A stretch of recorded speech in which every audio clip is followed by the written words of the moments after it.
What's up, ladies and gentlemen? This is the Jose Show. Happy Wednesday. Now let's get into the hot topics because these hot topics today are really crazy. Well, let's start off today's show talking about the whole entire P. Diddy case that happened today.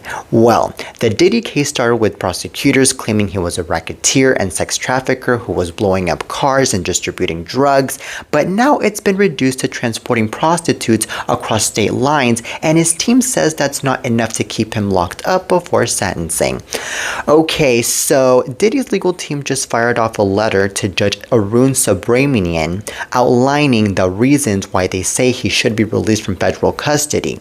Well, in the docs obtained by TMZ, Diddy's defense says the jury unambiguously rejected the government's allegations that Mr. Combs ran a years-long criminal enterprise or engaged in sex trafficking, the core of the government's case. So Diddy's defense argues he's not a flight risk, and they say he's behaved and shown up to court hearings like a model inmate. They say reasonable conditions would ensure Diddy would not have the ability to arrange meetings with escorts.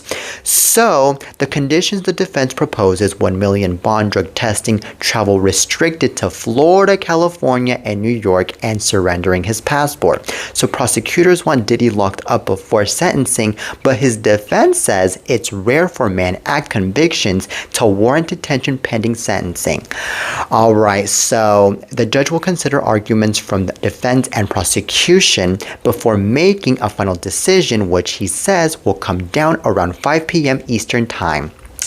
So this is really insane, ladies and gentlemen, that this whole entire case ended up being more in favor of P. Diddy.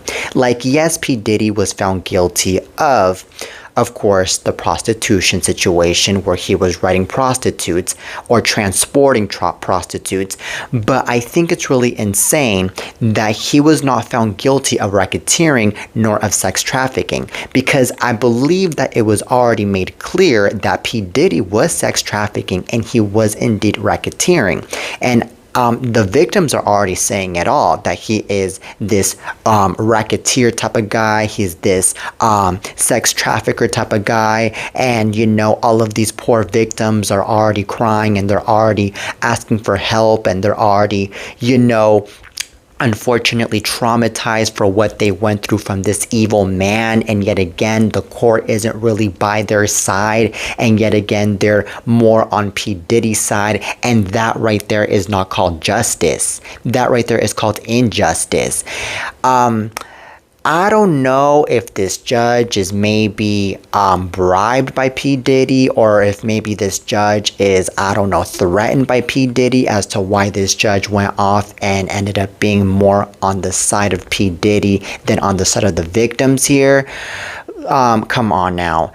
But one thing's for sure is that if this judge is really in that position, I'll have to say that this judge isn't really doing their job, and that this judge is actually just being a whole entire evil man, just like P. Diddy is. And basically this judge might be breaking the law if this judge is really getting bribed by P. Diddy into not really giving out justice by putting this P. Diddy man held accountable for his own damn actions, you know. But I'm just saying an if, though. I'm not saying that he really is getting bribed here. I'm just saying an if, just an if. Now, I believe here, and I argue here, that there should be more evidence maybe, or maybe there should be more witnesses, more victims in this case in order to really convince the courthouse, the judge, especially the jurors, because I know that the jurors are also behind this, to really know that P. Diddy is really that type of guy that did get to sex traffic, that did commit racketeering, that did commit these horrible, awful crimes. Okay, because I believe that it really has to take more people, more witnesses, more evidence, I believe, to really sink it into these jurors' brains and into the judge's brain that in reality, there is a lot of racketeering going on. There is a lot of corruption going on here, okay? Like, we can't just sit here and be like, oh my God, well, the jurors know what they're doing, the judge knows what they're doing, because at the end of the day, now they're flipping the page and now they're saying that P. Diddy is pretty innocent when it comes to racketeering and when it comes to sex trafficking, and he only is found guilty for transporting prostitutes at the end. No, we need to be really smart, ladies and gentlemen. And guess what? I believe that this is going to call for another trial. This is going to call for another case here, because I don't think that these witnesses and all of these poor victims are going to just sit there and just keep quiet. They are going to fight for more justice, because this right here is definitely 100% injustice in all levels. And trust me, I know that there's going to be a bunch of protests going on out in the streets calling out for a lot of justice, especially because at the end of the day, what I just got to hear here is a bunch of bullshit. And what's even more saddening me is that P. Diddy is not going to get locked up before his sentencing, which to me is very scary, because God forbid that he's going to be continuing on doing a bunch of other stupid stuff, or the same stupid stuff that he's been doing. So, ladies and gentlemen, I don't really think this is called protection by the law. I don't really think this is really called being, fair at all. I don't really think that this is really called, actually being serving the law here. No, this is just awful in all levels. This is a sad day, and man, I just can't believe what I just heard right now from this case, and that's all I have to say about this. But I side with the victims. I side with justice 100%. All right, now on to the next topic. Now let's talk about Bryan Kohberger. So Bryan Kohberger appeared in court to make his controversial plea deal legal in the eyes of the law, admitting guilt to 4 murders, and the judge has signed off on the plea. So the judge began proceedings just today by asking for people in the courtroom not to be disruptive, and he chastised the public for calling his office to dispute the plea deal. He said he hasn't read or listened to any of the messages left at his office. So Kohberger stood up in the courtroom and was sworn in by the clerk and said yes when asked if he's pleading guilty because he's actually guilty and not just to avoid the death penalty. Okay, so a state prosecutor read a recitation of facts in the case, laying out their case that would have come to light had Kohberger gone to trial. Okay, so as TMZ reported, the deal calls for Kohberger to plead guilty to 4 counts of first-degree murder and 1 count of burglary and the brutal stabbing deaths of 4 Idaho college students, and he will receive life in prison without the possibility of parole. All right, so the families of the 4 victims are Ethan Chapin, Zana Kurdoy, Madison Mogan, and Kaylee Goncalves are split on the plea deal. Ethan and Madison's father support it, but the Goncalves and Kernodle families strongly oppose it. Okay, so this is really insane that this guy got to do this. First and foremost, I side with the families. I side with the victims. And this right here is very hurt to hear.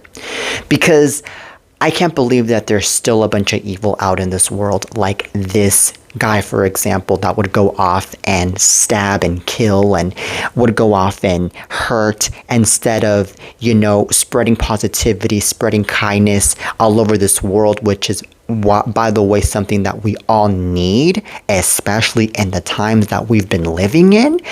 And this right here calls for a lot of psychiatric help, because I don't think that it takes somebody with a right mind to be doing something so atrocious like this. I think it takes somebody with a very psycho mind to be doing something atrocious like this. And I believe that it's because of people like this that we don't feel safe to go out to places, not to schools, not to parks, not to stores, not anywhere. And to be honest, We see a lot of beautiful faces out there, but we don't see their hearts. We can automatically assume that one person is nice, but in reality, they are very evil from the inside, and they are murderers, they are rapists, and they are God knows what else. And this is exactly what's going on with Kohberger here. Kohberger, by the way, man, I think that this man should definitely get the death penalty, in my opinion, because I don't think that it's people like this that deserve to live. I think that it's people like this that should just, be gone, because I believe that right there will for sure keep us safe if they are going to be doing it to people like him.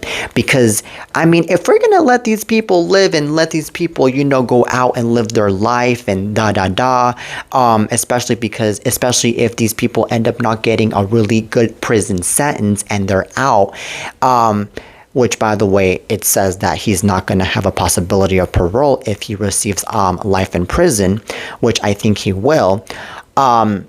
I think that yet again, if he does, let's say, receive a parole, I believe that it's going to be very unsafe yet again, because, if he receives parole and he goes out, God forbid that he does the same crap all over again to all of these people, because unfortunately when it comes to these people do not change. These people will continue regardless of all of the punishments that they've been receiving, and I'm not trying to wish death on anybody. I'm not trying to be the evil person here, but what I am trying to say here is that I am hoping and wishing for justice for America for once and for all, especially for all of the people out there that are victims of murders, victims of rapes, victims of a bunch of other things, and that are traumatized and scared to be doing their own thing in their own life because of the fact that these horrible, evil people out there are over here scaring them and doing a bunch of evil towards them. So we need to remember all of those things, ladies and gentlemen. Okay, so anywho, I really am sending out my prayers to all of the families of these victims. This is really hurtful to hear, and may God be with them always. All right, now on to the next topic. Now let's talk about Ali Luber. So Ali Luber is officially back in the dating game because she has a new man in her life months after her split from James Kennedy, TMZ has learned. So sources familiar with the situation tell TMZ the former Vanderpump Rules star is dating a new guy following her January split from James, and the sources say that Ali and her new boo have been dating for about 4 months, and the relationship has recently gotten more serious. Okay, so TMZ was told that the guy is based in New York and the two were introduced through mutual friends while Ali's kept the romance out of the public eye. Our sources say the couple has already been traveling together and the new mystery man has made multiple trips to Los Angeles to visit her. Okay, so in January, Ali confirmed her split from Kennedy in a social media post reacting to James dodging criminal charges over his domestic violence arrest. Alright, so Ali said at the time she was glad prosecutors decided not to file charges against James and said she never wanted him to be prosecuted. Okay, so she said the arrest stemmed from an argument outside his home related to him drinking again, though she claims she was not physically hurt in the exchange. Alright, so this is all according to TMZ. So this is really interesting that Ali Luber is now back in the dating game after splitting from James, because I believe that it's really cool that now Ali is moving on with her life with another man, and that hopefully this other man is going to be treating her way better than James did. However, I really am nervous and scared for this girl, because God forbid that this new boo of hers is going to be doing her dirty just like what James did to her. And I really don't want that for Ali at all. I just want Ali to be happy. I just want her to live her own damn life. Okay, I think that Ali, if she's really dating this guy, which I'm sure she is, she's going to have to do a little test run with this guy.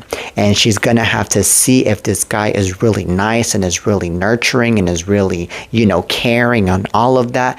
Because I believe that the more that she does a test towards this guy, the more that she is going to keep herself in caution. Okay?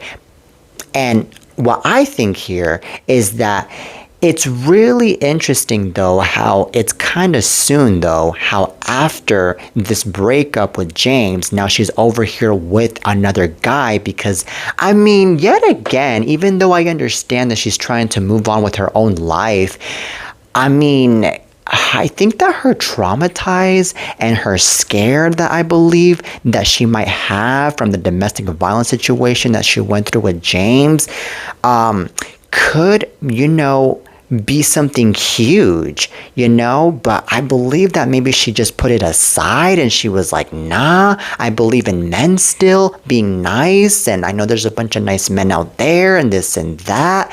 I'm gonna just let go of the past already. I think that's what was in her head, and if that was really in her head, which I'm sure it was, then good for her, because at the end of the day, not everybody is the same. There are a lot of nice people out there that are willing to give it their 100% towards you, and that is definitely a good thing. And what I also believe though is that if Allie is going to keep up with this new boo, then maybe this new boo is maybe going to try his best, hopefully, to treat Allie better, because I'm sure that this new boo has already heard about the whole entire domestic case and between her and her ex James, that this man might be like, okay, well, I'm gonna be a better man than James, and I'm gonna make sure that everything is fine between me and Allie. I think, and I'm hoping that's the case here, because I mean, in my opinion, I believe that everybody has already heard of the case in between James Kennedy and Allie Luber, where there was domestic violence going on. Okay, so anywho, good luck to Allie Luber. Good luck to her. I wish her nothing but the best in this new dating situation that she's going through, and may this whole entire love story last with this new boo, hopefully. Alright, now that is it for today's show, ladies and gentlemen. I really hope you guys enjoyed today's lovely episode of the Jose Show. Till next time, and peace.